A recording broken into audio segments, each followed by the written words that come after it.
শেখ হাসিনার ক্ষমতাচ্যুতির পর পরিবর্তন করা হয়েছে শেখ পরিবারের সদস্যদের নামে থাকা বিশ্ববিদ্যালয় সহ দেশের অর্ধশতাব্দী স্থাপনার নাম। আওয়ামী সরকারের ফ্যাসিবাদী শাসনের আইকন ব্যাখ্যা দিয়ে ভেঙে ফেলা হয়েছে ধানমন্ডি ৩২ এর বাড়িটি, যা ছিল শেখ মুজিবুর রহমানের স্মৃতি জাদুঘর।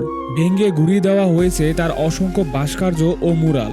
যদিও এখনও দেশের সবকটি নোটেও শাহরুখ মুদ্রায় শোভা পাচ্ছে শেখ মুজিবুর রহমানের ছবি। ঈদ উল ফিতর উপলক্ষে আগামী ১৯ মার্চ বাজারে নতুন নোট ছাড়ার উদ্যোগ নিয়েছে বাংলাদেশ ব্যাংক। ৫, ২০ ও ৫০ টাকার নতুন নোটেও থাকছে শেখ মুজিবুর রহমানের ছবি। শোনা যাচ্ছে বাজারে ছাড়াই ১০০, ২০০, ৫০০ এবং ১০০০ টাকার নতুন নোটও বিদ্যমান ডিজাইনে। এখন যে নোটগুলো ছাড়া হচ্ছে এগুলো যেহেতু প্রায় সমাপ্ত ছিল, এই বিপুল পরিমাণ নোট তার কাগজ অপচয় করার মতো অবস্থায় বাংলাদেশ ব্যাংক এই মুহূর্তে নেই। কিন্তু এখনকার যে ক্রাইসিস ক্ষুদ্র নোটগুলোর প্রতি, সেটাকে মাথায় রেখে এই নোটগুলিকেই আমরা এখনো ইস্যু করার সিদ্ধান্ত গ্রহণ করেছি।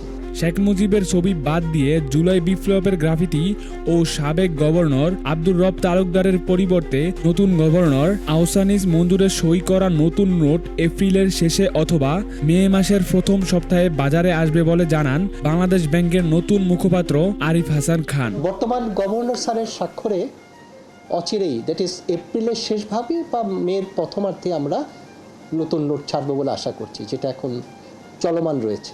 আর্থিক খাত বিশেষজ্ঞদের যুক্তি, অভ্যন্তরীণকালীন সরকার যেহেতু ব্যয় সংকোচ নীতিতে আগাচ্ছে, সুতরাং নতুন নোট আনতে নকশা পরিবর্তন করে অর্থের অপচয় করা এই মুহূর্তে ঠিক হবে না।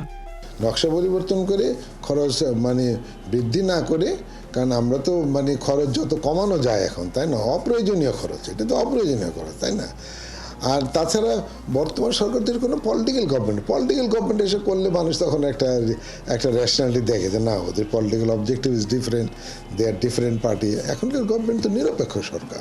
বাংলাদেশ ব্যাংকের তথ্য অনুযায়ী ২৪শে ডিসেম্বর পর্যন্ত শেখ মুজিবের ছবিযুক্ত বাজারে কেন্দ্রে ব্যাংকের ইস্যুতে নোটের পরিমাণ ৩,০১,৩৪১ কোটি টাকা।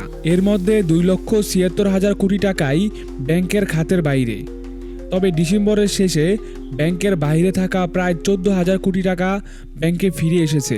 ফলে ব্যাংকে নগদ টাকার পরিমাণ দাঁড়িয়েছে ২৪,৮৮৫ কোটি টাকা। মাহিন ইসলাম পাবেল, নিউজ ত্রিপলাই।